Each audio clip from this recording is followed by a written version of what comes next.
దేశ రాజకీయ చిత్రపటంలో ఉత్తరప్రదేశ్ అత్యంత కీలక రాష్ట్రం. దేశంలోనే అత్యధిక లోక్సభ స్థానాలున్న ఈ రాష్ట్రంలో ఎక్కువ స్థానాలు గెలుచుకుంటే కేంద్రంలో అధికారంలోకి రావడం ఖాయమని రాజకీయ పార్టీలు భావిస్తూ ఉంటాయి. అందుకే ఇక్కడ జెండా పాతేందుకు పార్టీలు వ్యూహరచన చేస్తూ ఉంటాయి. ఉత్తరప్రదేశ్లో పట్టు నిలుపుకుంటే కేంద్రంలో అధికార పీఠం హస్తగతం చేసుకోవడం తేలికని చరిత్ర కూడా స్పష్టం చేస్తోంది. దేశంలో సార్వత్రిక ఎన్నికల సమరం పతాక స్థాయికి చేరింది. ఈసారి కేంద్రంలో అధికారమే లక్ష్యంగా భారతీయ జనతా పార్టీ, ఇండీ కూటమి విస్తృతంగా ప్రచారం చేస్తున్నాయి. కేంద్రంలో అధికారం చేపట్టాలంటే దేశంలోని అత్యధికంగా 80 లోక్సభ స్థానాలున్న ఉత్తరప్రదేశ్ అత్యంత కీలకం.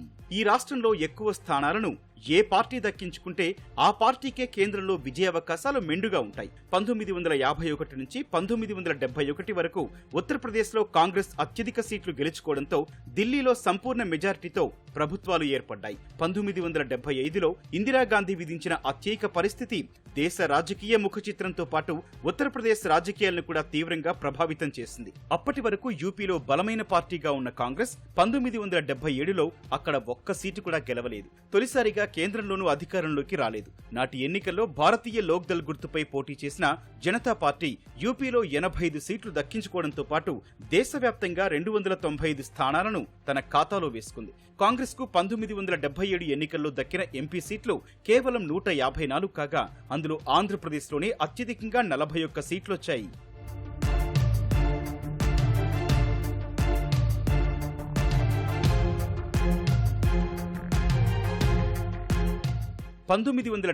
లో ఉత్తరప్రదేశ్లో ఒక్క స్థానంలోనూ గెలవలేకపోయినా 1980 నాటికి మళ్లీ కాంగ్రెస్ బలపడింది. 1981 ఎన్నికల్లో హస్తం పార్టీ మళ్లీ 51 స్థానాలు గెలుచుకోవడంతో 353 స్థానాల సంపూర్ణ మెజారిటీతో ఇందిరాగాంధీ నేతృత్వంలో మరోసారి కేంద్రంలో ప్రభుత్వం ఏర్పడింది. 1984లో ఇందిరాగాంధీ హత్యానంతరం జరిగిన ఎన్నికల్లో ఉత్తరప్రదేశ్లో కాంగ్రెస్ కు ఏకంగా 83 సీట్లొచ్చాయి. ఉత్తరప్రదేశ్ చరిత్రలో ఇప్పటి వరకు ఒక పార్టీ సాధించిన అత్యధిక ఎంపీ స్థానాలు ఇవే.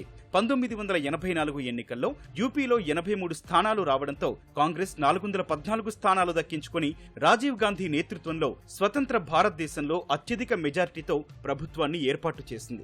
రాజీవ్ గాంధీ పరిపాలనపై విమర్శలు, బోఫోర్స్ కుంభకోణం ఆరోపణలు చుట్టుముట్టడంతో 1989 నాటికి యూపీలో కాంగ్రెస్ 15 స్థానాలకు పడిపోయింది. దేశవ్యాప్తంగా కూడా హస్తం పార్టీకి కేవలం 197 స్థానాలు మాత్రమే రావడంతో కేంద్రంలో సొంతంగా సర్కారును ఏర్పాటు చేయలేని పరిస్థితి వచ్చింది. ఆ ఎన్నికల్లో జనతాదళ్ యూపీలో 54 సీట్లు దక్కించుకోగా దేశవ్యాప్తంగా 143 స్థానాలు గెలుచుకుని ఇతర పక్షాల మద్దతుతో నేషనల్ ఫ్రంట్ ప్రభుత్వాన్ని ఏర్పాటు చేసింది.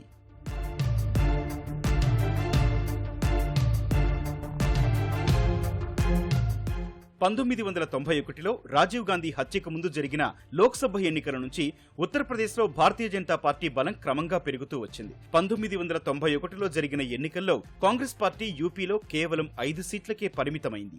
ఆ ఎన్నికల్లో కమలం పార్టీ 51 స్థానాల్లో విజయం సాధించింది. కానీ రాజీవ్ హత్య తర్వాత మరికొన్ని స్థానాల్లో ఎన్నికలు జరగ్గా కాంగ్రెస్ మొత్తంగా 232 సీట్లు గెలుచుకుని పివి నరసింహారావు నేతృత్వంలో ప్రభుత్వాన్ని ఏర్పాటు చేసింది. 1996 ఎన్నికల్లోనూ ఉత్తరప్రదేశ్ కాంగ్రెస్ మరోసారి 5 సీట్లకే పడిపోయింది.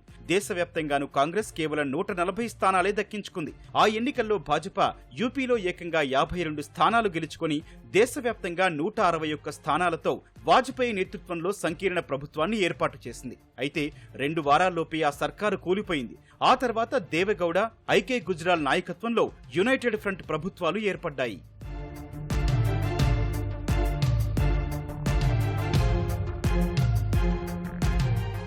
1998లో జరిగిన ఎన్నికల్లో భాజపా మరోసారి యూపీలో 50కి పైగా సీట్లు గెలుచుకుంది.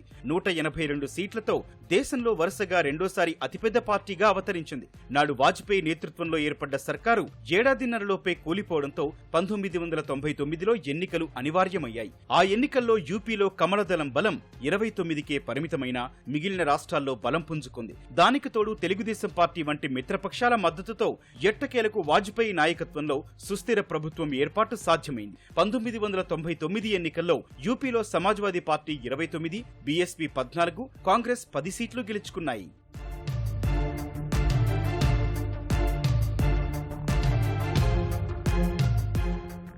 2004 ఎన్నికల్లో కాంగ్రెస్ యూపీలో 9 స్థానాలు దక్కించుకుంది. అయినా యూపీలోని ప్రధాన పార్టీలుగా అవతరించిన ఎస్పీ బీఎస్పీల సహకారంతో మన్మోహన్ సింగ్ నేతృత్వంలో కాంగ్రెస్ ప్రభుత్వాన్ని ఏర్పాటు చేసింది. ఆ ఎన్నికల్లో భాజపా యూపీలో 10 సీట్లే సాధించి దేశవ్యాప్తంగా కూడా 138 స్థానాలకే పరిమితమైంది. 2009లో యూపీలో 21 సీట్లు దక్కించుకొని కాంగ్రెస్ మరోసారి సంకీర్ణ సర్కారును ఏర్పాటు చేయగలిగింది. కానీ మోదీ హవా కారణంగా 2014లో 71 స్థానాలు, 2019లో 62 స్థానాల్లో విజయం సాధించిన భాజపా సంపూర్ణ మెజార్టీతో కేంద్రంలో అధికారాన్ని చేపట్టింది.